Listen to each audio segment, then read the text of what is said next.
ဒုက္ခခတ်သိချုံဉ္ဇရာဖြစ်သောနိဗ္ဗာန်သို့၎င်းတ 1500ပိရိသတို့ချုပ်ရောင်းခြင်းကသင်္ကပြသောနိဗ္ဗာန်သို့၎င်းမိမိတို့ယခုအားထုတ်ဆက်ဖြစ်သောဝိပဿနာဉာဏ်သည်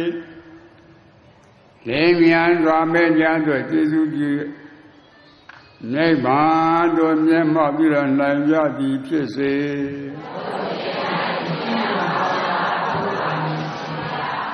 သီလနုတ္တိသီလနုတ္တိ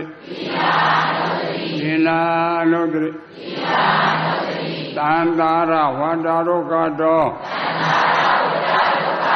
မောဒနထာယ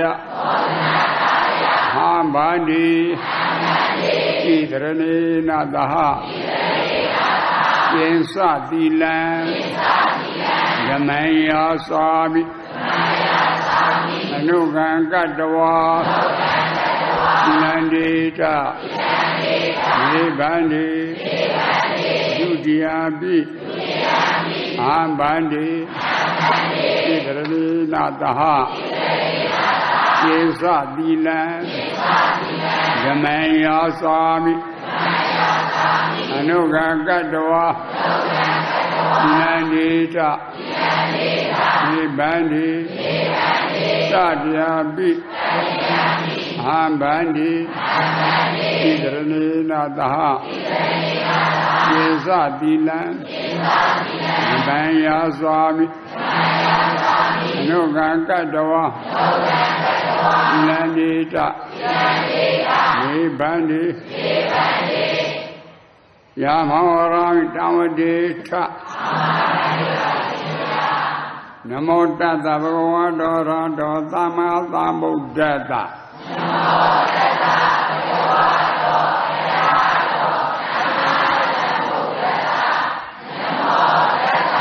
ဗုဒ္ဓဝါဒောရတောသမ္မာသမ္ဗုဒ္ဓတ္တနမောတတ္တဗုဒ္ဓဝါဒောရတောသမ္မာသမ္ဗုဒ္ဓတ္တဩဃံတရဏဂိသာ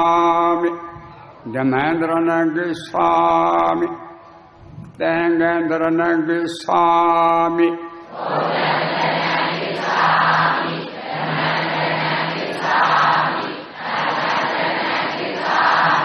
ယုရိယံပိဗုဒ္ဓံတရဏဂိသာမိယုရိယံဓမ္မံတရဏဂိသာမိယုရိယံသံဃံတရဏဂိသာမိ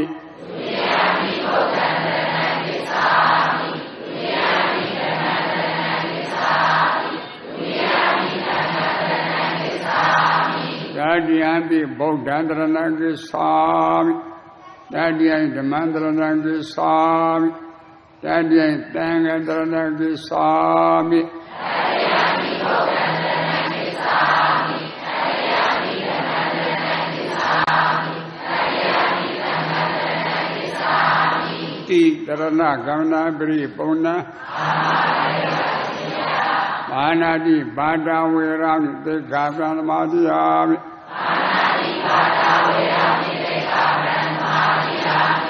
အာဒိနာဒါနာဝေရမိသေခာပံသမာတိယာမိ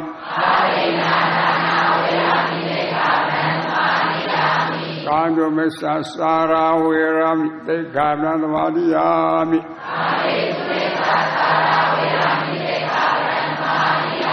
မုဒံဝါရာဝေရမိသေခာပံသမာတိယာမိသုရဝေရယမစ္ဆဗမနာဒါနာဝေရမိသေခာပံသမာတိယာမိ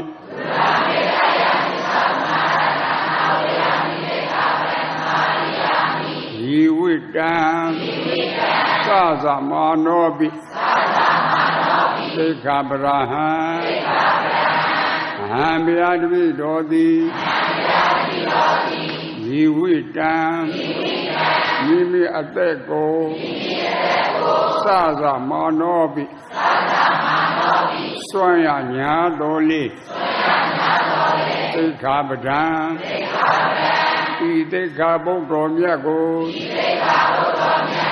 နာသသာမိမစွန့်တော့ပါအရှင်ဘုရားဤဓမ္မိဘုံညာအာတွက်ခယံ Mahodu Idam punya bagan Sabata danam Dima Kidrani nata jinsinga Dila teman taruranga do apa madina Tanpa dita Mula napya dekok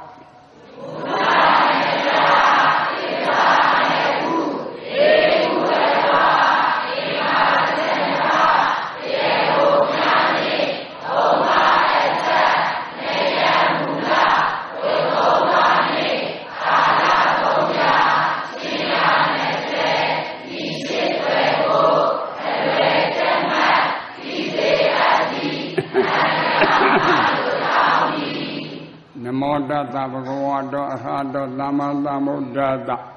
Namo Tassa Bhagavato Arahato Samma Sambuddhassa Namo Tassa Bhagavato Arahato Samma Sambuddhassa Vinyani tu Tissa Action Kamatagara Samadhi Agudukan Kudukan Dhyana Bhavu Yongji Yame Lo Mohola Manadi Padasa Dura Miriya So Manadi Padasa Mesadi de Songo Churuan Kudona Akudu Agudoga Ajang Ajudia Didia Chaman Night Maye Trixan Kikda Durade Lomola Shanda de Diala Sene Agudu Kanyam Sedano Yojibu Magona Manadi Padasa Dura Miriya So Manadi Pada Mesadi Songo Xiangjiyin Akudona Kudona Kuduka Ajang Ajudia Luji Nebi Chota la Mobula Sene Diala Chanda le Dia Akudukan Yom Sedano Akudukan Kudukan Diana Bao Yongjibu Magona Yogi Agudu Shama Kudu Same Miesavia Shidinga Yiro Ananaga Sotana no Nongropia Lune de Madame Masida Kudu Diana Agudu Dia Era Niana Lelum Shobula Yiro Ananda Lu Ria Neria Maria Chanta Lu anda ne anda Vyama anda masida Kudu Kaya Mavia lit there masida Tinta de Mumok Bamana Yes, I feel little day and Mumok Rapalog Machikuno So you that you that bo Agudua Kababa Twimini Amya Romobula You can table Revamina Young people Mogona and a Lila Bolo, no? Yes, I be a poor Machiadi at a Wibatana Yambo. May Yampo Yambo. Every Yamuyama Juicy Ma. Blue Chow Malay, Lucidibo Mogona. In Gully Mala Ojino. In Gully Mala Luza of Jadibo. Akudurim Chibula. There is Santa that appear Magila. Yes, I have in a period this Kanadia. Prisa to Badiao, Kiaya, the mate for me. You the Agudu, a two big one idea. A whole of you can say that. A good Diana prayed that the Eguli Malala blew up in the Kibu, no? And a young kitchen out of Mogona. Or a Canadi Bolorabo. This are the Bolorabo. Camo Yongiane, no? Niemo Aguane. Yes, Ratamadi Tamadenka, Piena making about Tama Tamadri, Tamadamadi, Tamadi making Toma. All of them making Nababo. A shoe kanga kana Nava, no? Shuyanga making Nababo. Ayo Aramiga Pensa Kana Nava on Diabo. Shuyanga Aramiga Dia. Ede Kana Bima. They got it to Jomabo. This is a theme of Prisa took a beer babo. Or Canadi Bumrula. May I get a Boko Yalo Yavi Sabio? Yes, he Bocasa, Mano Duarati. Ma Manica Napoda. Oh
သောဒွါရခန္ဓာဖွဲ့ကြည့်တော့လူအစာသာနဲ့အစာသာသမာအစာသာတိရစ္ဆာန်အစာသာကိတ္တအတုရကေအစာသာတွေ့တယ်လားခန္ဓာ၅ပါးတွေ့တယ်လူနဲ့ဓမ္မတ္တဝါမတွေ့တာရှိလို့လားမရှိလို့လားမရှိရင်လူဆွဲနဲ့ဆွဲစပါးဆွဲကြလို့သိတယ်လားတွေ့တဲ့တရားကလူနဲ့ဓမ္မလားခန္ဓာ၅ပါးဤခန္ဓာ၅ပါးဖယ်ပုံဖယ်နေရှိတာလဲစိစိပုံမကောင်း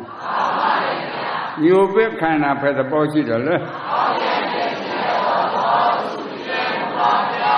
ဝရณะခန္ဓာဖယ်သဘောရှိတယ်လေကဲညက်ခန္ဓာဖယ်သဘောရှိတယ်လေသင်္ခါရခန္ဓာဖယ်သဘောရှိတယ်လေဝိညာဉ်နဲ့ခန္ဓာပဲသဘောရှိတယ်နော်ဒီခန္ဓာ၅ပါးကမြင်ပြီးရင်ပြည့်ကြားပြီးရင်ပြည့်နားပြီးရင်ပြည့်စားပြီးရင်ပြည့်ထိပြီးရင်ပြည့်တီးပြီးရင်ပြည့်ဆိုတော့ခန္ဓာ၅ပါးတွေ့တယ်လားမရှိတာတွေ့တယ်မရှိရင်ဘယ်လိုဆွဲမလဲလူနဲ့ဓမ္မတ attva ကအစကတည်းကမရှိဆွဲကြလို့သိလားရှိတယ်ဆိုတဲ့ခန္ဓာကဖြစ်ပြီးတော့မပြည့်လားအဆွဲခံရလားဘုဆိုသက်္ကာတိတွေမပြုတ်လားသက်္ကာတိတွေပြုတ်တဲ့ပုဂ္ဂိုလ်ကာယနဲ့ပတ်သက်တဲ့အကုသိုလ်ဝစီကံနဲ့ပတ်သက်တဲ့အကုသိုလ်မနောကံနဲ့ပတ်သက်တဲ့အကုသိုလ်ပြုံးမလားပြုံးရှေးရှာတော့သက်သက်ဘုံကာမီတုမှုသာမိစ္ဆာကင်းတော့မှတ်ပါတော့တာပဲနဲ့ကွယ်သူတရားနာတာတရားထိုင်တာလူရင်းကထိုင်တာအတိကလားခန္ဓာတိဘောအတိကရှင်းကြံသွားတာအတိကလားခန္ဓာတိဘောအတိကရဲ့တာအတိကလားခန္ဓာတိဘောအတိကလျောင်းတာအတိကလားခန္ဓာတိဘောအတိကသူတို့ခန္ဓာသိဖို့လိုတာပေါ့ဘလို့ပဲနာနာခန္ဓာကလည်းလို့တရားပွားကြရှိကြရှိသေးရတာအဲ့ဒီခန္ဓာသိလို့ခန္ဓာဖွဲ့ရတာစေရဖို့မကောင်းလားပြင်းညက်အာယုံဆိုတာဗမဲ့အာယုံမဟုတ်ဘူးနော်အဲ့ဒါသမုဒိသစ္စာအနေနဲ့ကလက်ဝါလို့မခေါ်ဘူးလားလက်ပမောလို့မခေါ်ဘူးလားလက်ငါးချောင်းလို့မခေါ်ဘူးလားအဲ့ဒါခန္ဓာမှာလျှောက်ကြည့်လိုက်တာပေါ့ကြည့်တဲ့ကလူနဲ့ဓမ္မတွေ့မလား32ခွေဓာတ်တွေ့မလား32ခွေဓာတ်လူဟုတ်ကြလားနဲ့ဟုတ်ကြလားမြမဟုတ်ကြလားသံဖြားကခြီးပြအရောက်စမ်းကြည့်လိုက်နော်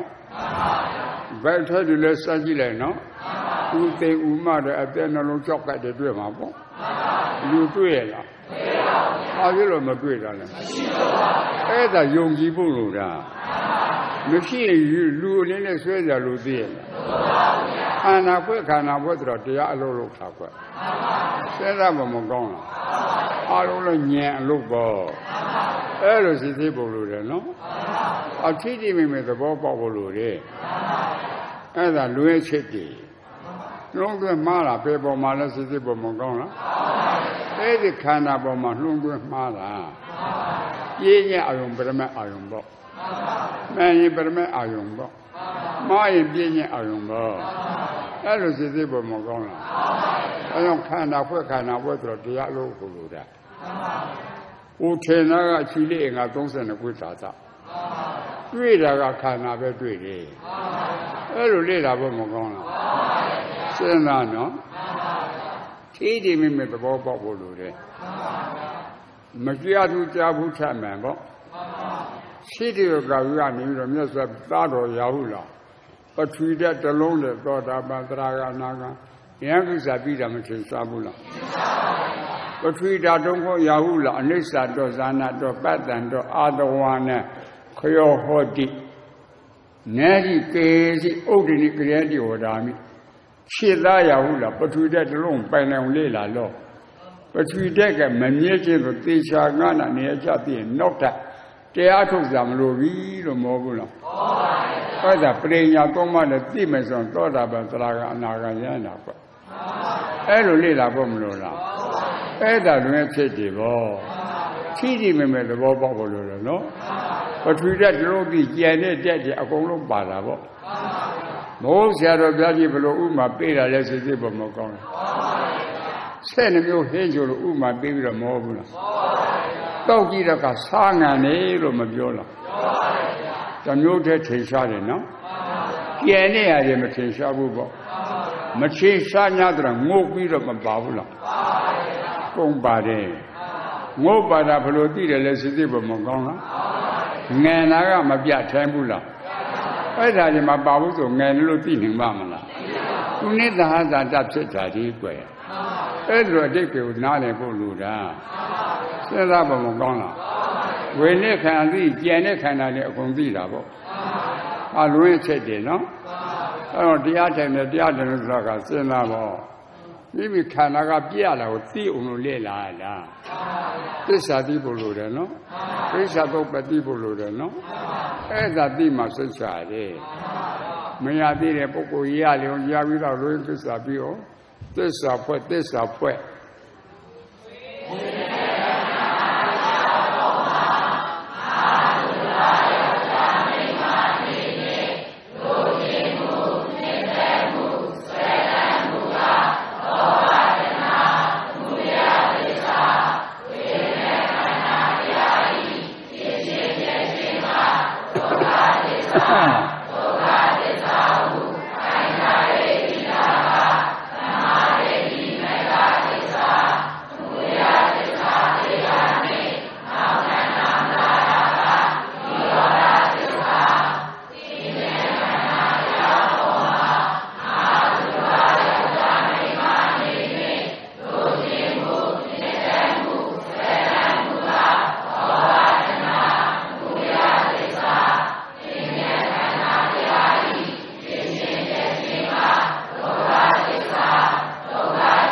သစ္စာလေးပါးသိမှသောတာပန်သစ္စာလေးပါးသိမှသရဂံ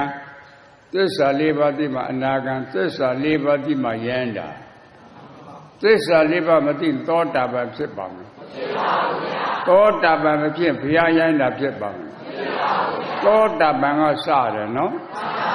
သစ္စာလေးပါးကိုမသိတာသိပါပါဗျာခန္ဓာ၅ပါးကိုမသိတာသိပါပါဗျာခန္ဓာ၅ပါးတဘာပေါ်မှာလူနဲ့တမတက်တော်လို့နှလုံးသွဲမှားတာသိပါပါဗျာနှလုံးသွဲမှားတော့လူချင်တာဘယ်လိုလဲ Maya Manibu Swelana Awiza Dana Ubara E Togu Tessa for a Badesala Lula the Mudia Tessa Nella the Mudia Tessa Yamana the Mudia Tessa God is the media, not the Mudia Tessa. The Mudia a joking a joke and Amiabula. Who go in a Luna Kananga? Nella Kananga. Yamana Kananga. Kanaya the book of Una de Luekela. Adesale. Luchanda la Docatesa. Nashanda la Docatesa. Yamashanda la Docatesa. Needed what the skin at Yana Niana, no? Look at this, a man banshadi, Tamadi, Romola. No longer mother, Meshadi Machola. Meshadi to a yele, a chat tibet, Romola. Tanala Dela. Ubadan La Dela. Kama Duane Bodua Machola. She bega Canadiro, data Dora Uda Machola. Adodia Leva Macola. The Mudia Tessa Matila. No Canada Matilla. Niora Tessa Mobla. Eda Luelo to such a deal. Eda Dia o Consongue. Sidibo Mogona. Eda the Bobo Lela Bolu. Longer Mana Mana is Simbia, no? No, you check out. Yes, I have heard of Jessica Murula. Who are going to do a name and home. Work up power, the less it is Mogon. Kill it out, time our Uba. Kill it out whether always at an Uba and more. Is it Mogona? And at the Bobo, no? No, with Mara and Manabo. And I went to day. Is it Mogona? Awiza, Madira, Awiza, no? Ara Madira, I pay with Yale, Musani. Madame Buddha Sadia, Diva Manako. May your Buddha Yaga Diva Mana. I find out that less is ever Mogon. No longer Malo Cheta. I only governed the Gadabo. No longer Mammas and Wizabo. She's ever Mogona. The only dominant di Carabo. Elo Lunga Mara Tema Le Jarama Bo. Sidibo Mogona. Eda Louis Chitty, no? Eda the only Diana. Machiatu Jabuta Mambo.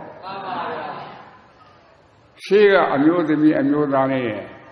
A take up what this on a Genemia Chitwaja. Chidon came on the Yombo. Mani on the Sesangada. Thought me the Obama. Chow Nijado, thought me the Omwilabo. Eh, thought me the Omwilagajado. Johnny, a west of Yaro, Piodalo, Lemia, the Grom Manibula. Me, Miki, yes, see why you look at Mamma. I thought it was sunshine, no? And I saw Miki, maybe a Gia. I see why I'm alone. But now these social as it is Mogona. Mani thou be on social fair. Mani that even John Tagaman, you can do that. Early labo Mogona. Sena Bolure. Titty the Bobo, no? And that needed what you do. Say, you know, Tanga or Mulavo. Tanga also sour and I of Cromulabuna. See why you got deal your body, no? Neolo are deal your lavo. Sour and I of Crowley. You do so tired, swilling with lady got young lavo. A younger knock or a look at Elle, Mafido, no? Error Linga daughter Telavi. Oh, such as the program, oh, such as the program. Me, but I don't get abo. You think we have to do a canyon abo? Or go a chain of all. A sheen of corn water in the south and your I drew need a blue little of you. I got a non young child abo. Name Yakoya. နေများကွယ်3လလောက်ကြာသွားပြီနော်ရက်ကွယ်မှာရှိတဲ့လူကြီးတွေကဟိုရက်ကွယ်တရွက်ကကြားလို့မသိတော့ဘူးပေါ့နင်းတော်တို့တာဝန်နဲ့ရှိတာပေါ့အဲ့ဒီလေမြောက်ကိုပြန်ပြီးတော့80ဖို့မပြောရဘူးလား80ဖို့ပြောရတယ်နော်အဲ့ဒါတော့80ကြတယ်မြို့လိုရင်တွေ့တာဘယ်နှကြိမ်ရှိပြီလို့မမေ့ရဘူးလားအခုတစ်ကြိမ်ပေါ့ငါတို့မှ4ကြိမ်ရှိပြီအခုမှနေသားကြတာတစ်ကြိမ်တစ်ခါတော့သိခအောင်ပေါ့မြို့လိုထမင်းစားတဲ့ကရှာနေတော့မကြိုက်ဘူးလားမမေ့ရဘူးကြိုက်ပြီလေလို့အဖြစ်မပေးလားအဖြစ်လို့ကြိုက်နေတယ်လို့မပေးရဘူးမတော်လို့ကြိုက်ပြီလားပေါ့အခုလည်းမတော်လို့ဖြစ်တာပေါ့အဲ့လိုပြေသွားတဲ့ကလေမြစိတ်ဆိုးမပြေဘူးလားစိတ်ဆိုးပြေတော့ပြေပြီးတော့မပေါင်းဘူးလားအမျိုးသမီးနဲ့အမျိုးသားမှာတကယ်မုန်းကြပိုင်ပြန်ပေါင်းလို့ရမယ်ရအဲ့ဒါကိုယုံကြည်ဖို့လိုတယ်နော်ဘလူပေါ်မှာဖြစ်တာလဲစီစစ်ပေါ်မကောင်းလားအိမ်မေပမာဏမြင့်လက်ပမာဏလို့ရှာတော့တော့ဥပပေးလို့မဟုတ်ဘူးလားစီစစ်ဖို့လိုတယ်နော်သူစိတ်မှာဖြစ်တာလေ့လာဖို့မကောင်းလားခြေစပါနေများရတွေ့မလားခြေစပါလေများရတွေ့ပါမလားလေများရတွေ့တော့ခြေစပါပါတာကလည်းမထင်ရှားဘူးလားပြန်ပြီးတော့ခြေစတော့ပြည်တယ်လို့ကလည်းပေါင်းပြီးတော့မုံရမှာပါတာမထင်ရှားဘူးလားအဲ့တော့ဥပိ္ပကဝေဒနာမျက်စိမှာပေါ်သည်မဟုတ်ဘူးလားခြေချင်းမုံချင်းမလွဲ့လားမျက်စိပေါက်ကခြေချင်းမုံချင်းလွဲ့ရင်နာလျာကိုယ်စိတ်မလွဲ့ပြီဘူးလားအဲ့လိုလေ့လာဖို့မလို့လားစဉ်းစားကြွယ်နော်အဲ့ဒါလွင်ချိတ်ဒီခန္ဓာမှာချိတ်စားမပါဘူးလေ့လာဖို့မကောင်းလားစဉ်းစားမကြားသူကြားဘူးထမယ်ပေါ့လူနှစ်ယောက်ခီးသွားကြတယ်အိမ်တိုင်းမှာသွားတဲတာပေါ့တဲတကအိမ်ရှင်ကသူဟိုတည်းပြည့်တော့တရားသမားနဲ့ပြုတ်ပြပြီးတော့ကျိုးမွေးတာပေါ့အဲ့တော့ငွေကိုထောင်းပြီးတော့တုတ်ထားတာကိုဟောတော့အစိတ်ကမမြင်ရဘူးနော်အခွန်လည်းမမြင်ရဘူးနော်လူတယောက်ကငွေကိုမစားနိုင်တဲ့ပုဂ္ဂိုလ်လေသုံးဆောင်နဲ့နှက်ပြီးတော့ခွဲပြီးတော့ဝါစားတာကိုဆန်လည်းမထွေးဘူးလားထွေးပြတာကောင်းလို့လားမကောင်းလို့မကောင်းလို့ထွေးပြတာလေ့လာဖို့မကောင်းလားလူတယောက်ကနောက်မှနိုင်တာနော်အခုမှအရသာတွေ့တာအခုမှအရသာတွေ့တာနော်ခတွင်းသာတာပေါ့သူ့အနေနဲ့တော့ကသဘောမကျဘူးလားသူကတော့ကောင်းတယ်လို့မထောက်ခံဘူးလားအဲ့ကြောင့်လည်းလူနှစ်ယောက်ကိုစဉ်းစားနော်ထွေးပြတဲ့လူကဒေါသဟုတ်ကသဘောကျတာကတော့မလားတာဟုတ်ကစစ်စစ်ပေါ်မကောင်းလားတောမနတဝေဒနာစိတ်မှာပေါ်သည်ဒေါမနတဝေဒနာစိတ်မှာပေါ်သည်ခန္ဓာမှာဖြစ်တာလားစိတ်မှာဖြစ်တာခန္ဓာကဆက်တဲ့သဘောနော်မယုတ်သည်ဆိုတဲ့နာမည်ကလူမျိုးတရားတစ်ပါးတူရဲ့လားမတူရင်မရှိလို့ပေါ့မရှိလို့နော်အဲ့လိုလေ့လာဖို့မကောင်းလားဆက်တဲ့ရတာလူမျိုးတရားတစ်ပါးတူမတူအကုန်တူတယ်နော်တူရင်ရှိလို့ပေါ့မတူတာမရှိလို့ပေါ့ဟောပြောကမကောင်းဘူးလို့ကန့်ကွက်တယ်နော်ပြောကကောင်းတယ်လို့ထောက်ခံတယ်နော်လူတစ်ယောက်တူရဲ့လားမတူတာမရှိလို့အဲ့တဲ့စိတ်ကိုမြင်အောင်လို့တရားလို့ရတာတရားနာတာစဉ်းစားပါအဲ့ဒီနေရာလေးမှာစဉ်းစားပါစိတ်ကထပ်ပြီးတော့လေ့လာပေါ့အဲ့လိုစိတ်ပေါ်မကောင်းလို့အဲ့ဒါစက်တရားသဘောသွားကြည့်မယ်ဆိုဥပိ္ပကဝေဒနာလျာမှာပေါ်သည်မဟုတ်ဘူးလားကောင်းတဲ့ဝေဒနာစိတ်မှာပေါ်သည်မဟုတ်ဘူးလားဒေါမနဝေဒနာစိတ်မှာပေါ်သည်မဟုတ်ဘူးလားခန္ဓာမှာဖြစ်တာဟုတ်ကဲ့လားသူ့စိတ်မှာဖြစ်တာအဲ့လိုဆိုသဘောပေါက်တော့ပါပြီကျန်တဲ့ द्वार မှာစုကောင်းတစ်ပါးလို့ဒါယုံကြည်ဖို့မကောင်းဘူးအဲ့ဒါကိုထိတိသဘောပေါက်ဖို့လိုတယ်ကွပြီးပါပြင်နေတာနော်မပြီးပြင်နိုင်ပါမလားအဲ့ဒါလွင်ချိတ်ဒီအဲ့ဒုက္ခဝေဒနာကိုမှာပေါ်သည်ဒုက္ခဝေဒနာကိုမှာပေါ်သည်လို့မဟုတ်ဘူးလားလူတွေနဲ့ပတ်သက်ပြီးတော့မှအခုကာလမှာမုန်းလာလို့ပြုလို့အလင်းမှာချိတ်စားပြုတ်စရာမရှိတော့ဈေးမသွားဘူးလားဈေးနာကြတော့ချော်လဲတာပေါ့ဒူးကပဲ့စီမာကြီးကခြေသေးတွေကလမ်းတွေးတွေထွေးလို့မငိုဘူးလားမငိုဘူးလားနာတယ်လို့မငိုဘူးလားနာတယ်လို့မငိုဘူးလား စေနာကိုမှဖြစ်တယ်ဒီဘုံမကောင်းလားအဲ့လာနဲ့ရင်းနှီးလေးပါလေးနဲ့တခါတည်းယူတွေးတယ်ပါတယ်မဆေးရဘူးလားဆေးပြီးတော့သူတဲ့တဲ့တော်တဲ့ဆေးဖို့လင်းရတာပေါ့ပတ်ဒီဆဲထားလိုက်တာပေါ့လင်း9ရက်လောက်ကြတော့သက်တာမလားဘူးလားကောင်းကနဲ့អော်ပြီးတော့နန်နေတဲ့ဒုက္ခဝေဒနာရှိရလားမရှိပါဘူးဆက်အမြဲတမ်းဖြစ်နေလားဆက်ခါတစ်ခါလားအကိုမှဖြစ်တာအမြဲတမ်းဖြစ်တာနေဒီတော်တော်ဥရတော့မဟုတ်ဘူးလားဆန်းတဲ့တစ်ချိန်နဲ့တဖြုတ်ဖြုတ်တသုတ်သုတ်နဲ့ဖြစ်နေတာနော်ဟောကအောင်နဲ့တကားနာနဲ့တကားကျင်းနဲ့တကားကြိုက်လိုက်မူးလိုက်ဝင်လိုက်မနေပြီဘူးလားမရဲ့မနာဘူးနော်အဲ့ဒါကိုခံနေရတာပေါ့အဲ့ဒါအမြဲတမ်းခံနေရချင်းအောင်သူ့သစ္စာပေါ့ဘောကချက်ခတကဖြစ်တာသစ္စာထက်ကြလားအောင်ဒုက္ခဝေဒနာကိုမှပေါ်တာပေါ့ရှိလိမ့်တော့ပျောက်သွားတဲ့ကဒုက္ခဝေဒနာကိုမှပေါ်တယ်မဟုတ်ဘူးလားအဲ့ဒါအကျိုးပြစ်ကိုသိဖို့လိုတာပေါ့အဲ့ဒါအကျိုးဝိပါကဝါခန္ဓာဒါလိုပဲရှောင်လို့မရဘူးနော်အဲ့လိုသိတော့ကဒေါသစိတ်ဖြစ်သေးရလားအဲ့ဒါကိုယ်တန်လို့စိတ်မနာရင်းနေပေါ့အဲ့လိုလေ့လာဖို့မကောင်းလားသဘောကျတာမကျတာကမိမိစိတ်မှာဖြစ်တာသောမနာဝေဒနာသောမနာတာဝေဒနာစိတ်မှာပေါ်ပြီး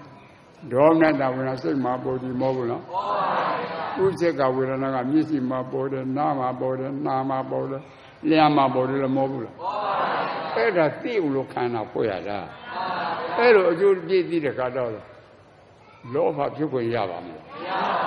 ဒေါသဖြစ်ခွင့်ရပါမလားအဲ့ဒါကြောင့်မလို့ရာဂကြောနိဗ္ဗာန်ဒေါသကြောနိဗ္ဗာန်လည်းမဟုတ်ဘူးလားလူရင်းချက်ကတော့သနာသေးမှာဒိဋ္ဌိပြုတ်ဖို့အရေးမကြီးလားဒိဋ္ဌိပြုတ်တဏှာဆိုလက်လာလို့လွယ်တာပေါ့စဉ်းစားဖို့မကောင်းလားဒိဋ္ဌိမပြုတ်ဖက်တဲ့တဏှာသက်လို့ရပါမလားမရဘူးပဲနော်တဏှာသက်ကဘာလို့တော့သိပေကြီးတပင်အရွတ်တရားဝေဖျားနေတာပေါ့အမိုးတွေဘာလို့လဲထိခိုက်တာပေါ့နော်အဲ့ဒါနဲ့အမိုးတွေကပြည့်ဟောလို့လမ်းတွေလို့ထိခိုက်အရင်ကနေခုတ်ပြလိုက်တာပေါ့ငုတ်ကိုကြီးပေါ့နော်မိုးကြတော့ကအတိတ်တွေပွားပြီးတော့ပေါက်မလာဘူးလားအဲ့ဒါကပိုးပြီးတော့တန်မလာဘူးလားအဲ့ဒါတဏှာသက်တာနဲ့တူတယ်စိစိပေါ်မကောင်းလားဒါဒိဋ္ဌိသက်ပုံလို့တာနော်ဒိဋ္ဌိသက်တဲ့အဝိဇ္ဇာချုပ်လို့ဒိဋ္ဌိပြုံးတာအရင်ကရေတော့မြက်မပြုတ်သွားတာပေါ့ရေတော့အရင်လေးတော့ဖြားထင်းပြတယ်လို့မဟုတ်ဘူးအဲ့ဒါညာတပညာမှာပြည့်ညက်ပြမပိုင်းခြားဖို့လို့တာစိစိပေါ်မကောင်းလားခြိဆက်ကောင်းတို့တကိုယ်လုံးစံပြားကနေခြိပြအရောက်စမ်းကြည့်နော်မာရနဲ့ပြောတာပဲတွေ့မယ်ကိုယ်ထင်တာကလူပေါ့နဲ့ပေါ့ဇမာပေါ့တွေ့တာကလူလားမာတဲ့သဘောနဲ့လားမာတဲ့သဘောဇမာလားမာတဲ့သဘောမာတယ်လို့သိတဲ့အချိန်လေးမှာခြေတွေလက်တွေတွေ့ရတယ်မာတယ်လို့သိတဲ့အချိန်မှာပုဂ္ဂိုလ်သတ္တဝါတွေ့ရတယ်မာတယ်သိချိန်မှာလူနဲ့ဇမာတွေ့ရတယ်အောက်ရလို့မတွေ့တာအဲ့ဒါယုံကြည်ဖို့လိုတယ်နော်ယုံကြည်ရင်အဲ့ဒီခန္ဓာဆိုဒိဋ္ဌိမပြုတ်ဘူးလားအမဟုတ်ဆရာတော်ဘုရားကြီးမဟုတ်လားယုံကြည်ကြမှာစိတ်ဖြောင်းလွာနဲ့လွန်စွာအထုတ်နန်နဲ့ရုပ်ကိုခြေထုတ်ဉာဏ်ဤငါ့ရင်ပန်မမေ့ရကြောင်းတော့မဟုတ်ဘူးလားမနစ်စာအထုတ်များနေရတယ်နော်ညနေအထုတ်မနစ်စာရတယ်တော့မဟုတ်ဘူးလားအခုတလလေးလည်းမရဘူးတစ်နှစ်ရလည်းမတွေ့ဘူးပေါ့လဲလွဲနေတာစိစိပေါ်မကောင်းလားအဲ့ဒါလွဲချစ်တယ်ကွနော်ထိထိမိမဲ့သဘောပေါက်ဖို့လိုတယ်လက်တွေပြည့်တွေရှင်းနေပေးရမယ်ဆိုရင်အစွဲထုတ်ကိုအတိကတန်ဖြာတိတလုံးအရေးပေါ်ကိုရင့်ရင်ပေါ့နော်ခွဲကြည့်လိုက်ပေါ့40စိတ်စားနေတူစားလိုက်ဘယ်လိုတွေ့မလဲစားတော့ကခြေနာစားတာလားတန်ဖြာတိစားတယ်အခုတွေ့တာတန်ဖြာတိလားခြေနာသဘောအဖြစ်လို့တန်ဖြာတိမတွေ့တာအဲ့ဒါယုံကြည်ဖို့မကောင်းလားယုံကြည်တန်ဖြာတိအနေနဲ့ဆွဲကြလို့သိရတယ်ရှိပါမရှိပဲကိုခြေတဲ့သဘောတော့မထင်ရှားဘူးလားထင်ရှား냐တော့လေပုံပန်းတန်နဲ့ဟုတ်ကဲ့လားအလုံးအတိတ်တွေဟုတ်ကဲ့လား ဘောနေတဲ့ထင်ရှားတယ်နော်တဲ့ဒါမိမိကနေတဲ့ခြေနဲ့သဘောကိုလေးနဲ့ကစားကြည့်တွေ့ပါမလားတွေ့ပါဘူးဗျာနန်းကြီးကတွေ့ပါမလားတွေ့ပါဘူးဗျာမတွေ့ဘူးကွယ်နားတော်ကြီးကတွေ့ပါမလားတွေ့ပါဘူးဗျာအကောင်ထဲဆုံးတွေ့ရမှာပေါ့မတွေ့ကြတဲ့ခြေနာမထင်ရှားဘူးလားခြေအနေပတ်တဲ့တော့ကမသိနိုင်ဘူးလားသိပါဘူးအကောင်ထဲဟုတ်ပဲလားဟုတ်ပါဘူးဘောနေတဲ့ထင်ရှားတယ်နော်မပြောမဖြစ်လို့ခြေနဲ့လို့ပြောရတာအဲ့ဒါဝိဇာမာနပြင်းကျင်ပြင်းတဲ့ကမလွယ်ဘူးစီစီပေါ်မကောင်းလားသဘာဝပေါ်မှာသုဒ္ဓသဘာဝပြင်းကျင်ပေါ့စီစီပေါ်မကောင်းလားမျက်စိကမြင်တာအရှင်းပေါ့ကံရှိတော့မာတာပြော့တာပေါ့အဲ့ဒီပေါ်မှာတက်ပြတိလို့နှုံးသွဲမှာမှားလားနှုံးသွဲမှားတာဟုတ်ကဲ့နေလာပေါ်မကောင်းလားထင်တော့တက်ပြတိလို့မထင်လားကံစားကြည့်တွေ့လားတွေ့တာမတွေ့တာလို့ပြန်စဉ်းစားနော်ရှိလို့လားမရှိလို့လားမရှိရင်ဘယ်လိုဆွဲမှာလဲ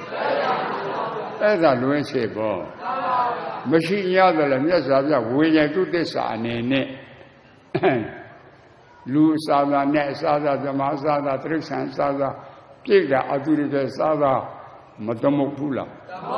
မခေါ်ဘူးလားကားရောရာလို့မခေါ်လားညီတော်အာနန္ဒာလို့မခေါ်လားခြေသမီးခြေသားတို့လို့မခေါ်လားခေါ်တာဘုရားပဲမပဲဘူးနော်အခုတွေ့တာတန်ပြာသီလားနိုင်နေရောနိုင်ရုပ်လို့တိတန်ပြာသီလို့ခေါ်နိုင်ရုပ်လို့တိလူလို့ခေါ်နိုင်ရုပ်လို့တိနဲ့လို့ခေါ်နိုင်ရုပ်လို့တိပြမာလို့ခေါ်စိသေးဘာမကောင်းလားခေါ်တာပဲလားသမုသစ္စာနဲ့သာမထင်ရှားဘူးလားခေါ်လို့မှန်နေမခေါ်နဲ့ရှိခေါ်နဲ့ရှိမသမုတ်နဲ့ရှိသမုတ်ရှိနိုင်ရုပ်ပေါ့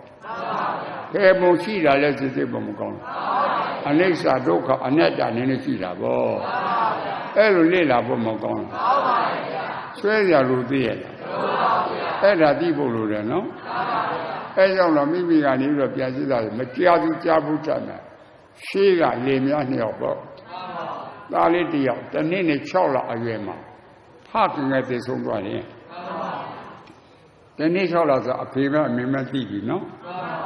နှစ်နှစ်သားရောက်တဲ့အခါမိခင်ကအိမ်ဆောင်အသက်ကြီးတယ်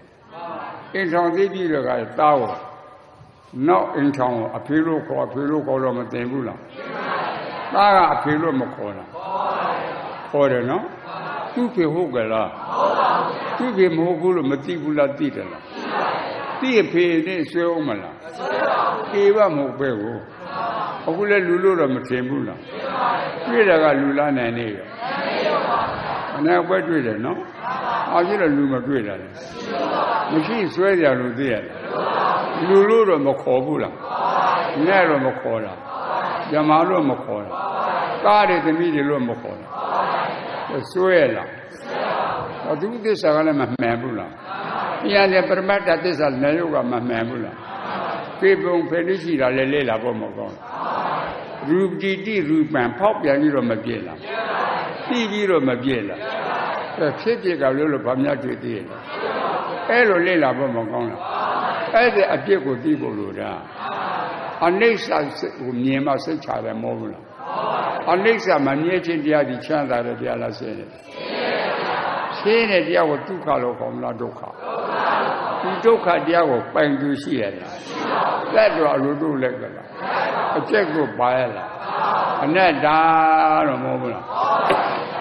အနိစ္စဒုက္ခအနတ္တနော်အနိစ္စတွေ့တဲ့ကဒုက္ခတွေ့အနတ္တတွေ့ကနေဟုတ်တွေ့သေးရလားဣရဏပရိညာနေရုပ်ကိုတွေ့တဲ့ကပုဂ္ဂိုလ်သတ္တဝါတွေ့သေးရလားလူနဲ့ဒီမှာတွေ့သေးရလားမြို့ရတိုက်ပြီးတွေ့သေးရလားညာတပရိညာပြင်းညက်ပြိမဲ့ပိုင်းခြားတာနေဥကပြိမဲ့လူကပြင်းညက်ညက်ကပြင်းညက်ပြမကပြင်းညက်ပေါ့အဲ့လိုလေ့လာဖို့မကောင်းလားသမုတ်စီအခေါ်ရှိပါအဲ့ဒါနားလေကိုဆွဲရလို့သိရလားအတုသစ္စာကမမှန်ဘူးလားပြန်လေပြိမဲ့တသစ္စာလည်းနေဥပေါ့အနိစ္စဒုက္ခအနတ္တလို့ပြလာမမှန်လားအဲ့ဒါနှင်းရဲ့ဉာဏ်မြင်တွေ့ထိစေလို့မဟုတ်ဘူးလားအဲ့ဒါလေ့လာဖို့လိုတာကွာအဲ့ဒါသဘောပေါက်ဖို့လိုတယ်သိမှပဲနေလားမသိပဲနေပါမလား တိပ္ပစပါ၄ပါးကိစ္စမေတ္တခဏလုံးမဟုတ်ဘူးလားအဲ့ဒါ6တော်ရမှာတကယ်လိမ့်မယ်ဆိုမြင်ရင်တတိကြားရင်တတိနားရင်တတိစားရင်တတိထိရင်တတိလို့မဟုတ်ဘူးလားတတိတလုံးရှိရထားမှဆိုအကုန်လုံးမှန်တာပေါ့ရှိသေးပေါ်မကောင်းလားတိပ္ပစပါ၄ပါးကိစ္စမေတ္တနာကိုနာယုကျနာပါတိတာသူငါတိတာလားမေကတိမေကတိတာလေသမ္မာဝါမသမ္မာသတိသမ္မာသမာဓိပေါ့ချိုးလိုက်တတိတစ်လုံးပေါ့ဖြတ်လိုက်ရင်3လုံးပေါ့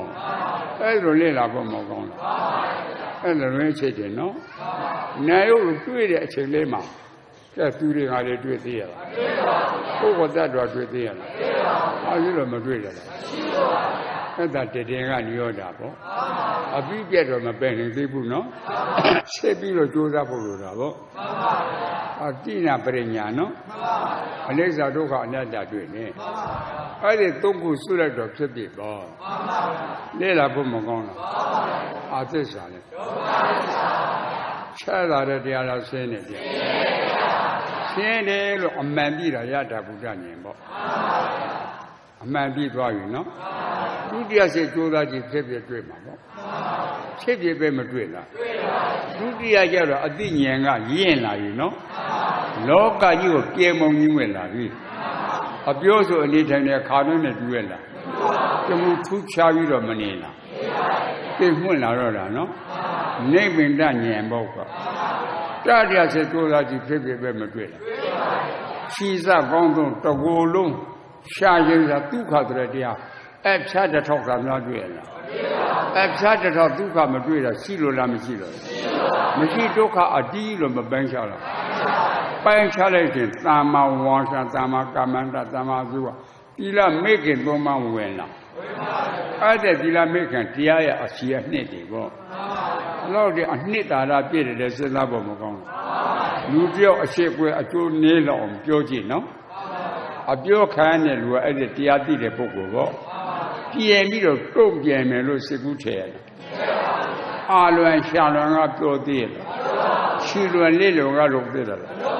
အဲ့ဒါတော့အနှစ်ပြည့်တာကွယ်အဲ့ဒါလူရဲ့ချစ်တယ်နော်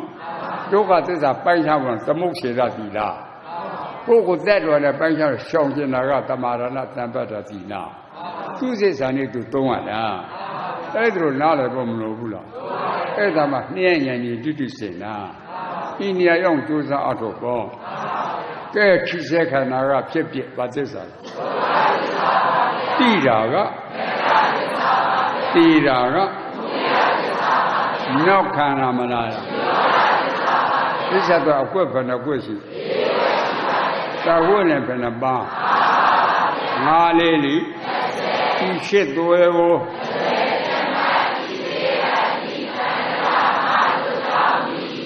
မဏိရှင်မြတ်မြတ်ကြီးတို့ဒီတော်မတို့တည်တိယရဏတိနိယရဏနိသုံးပါးသောယရဏတို့၎င်းတိသာသနာတိနိသာသနာနိသုံးပါးသောသာသနာတို့၎င်းကာမေဆိုကုသိုလ်ကံလောကာမဗလစကံအကျိုးတို့ကို၎င်းတတ်တာမှယုံကြည်ပါလို့ရှင်မြတ်ဗျာယုံကြည်သည်အရုစွာဤတဲ့ယခုကအာယတမေတော်ပြီးအရှင်ပြတော်ဤအာတန်နဲ့မြင့်မောက်တော်မြတ်ဤပန်း၌တိကရဏေနသူတို့သုံးမတဲ့သာတော်ကပြင်စသီလနဲ့အင်္ဂါငါးလည်းပြည်တော်သီလတရားတော်မြတ်ကြီးကိုသမာဓိရိပ်တော်ခဏိတော်ကောင်းတော်ကံဆောက်တရားကိုမြည်ရ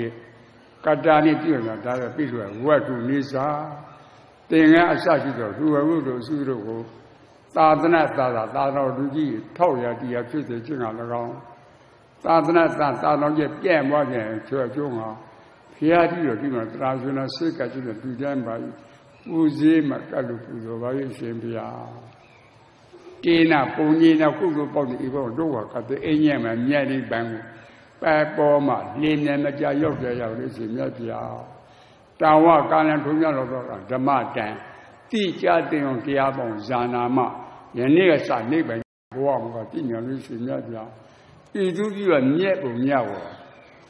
သန္တာနဲ့လူနဲ့တတ်တော်ကောင်းလို့အမြတ်ပေးဖို့ရှိရည်ချင်းက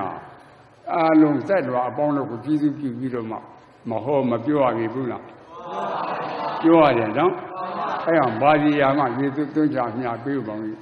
巴蒂亚嘛，也都讲伢背帮的，对吧？不啦？哎，咱们吃饱，谢谢不路人喏。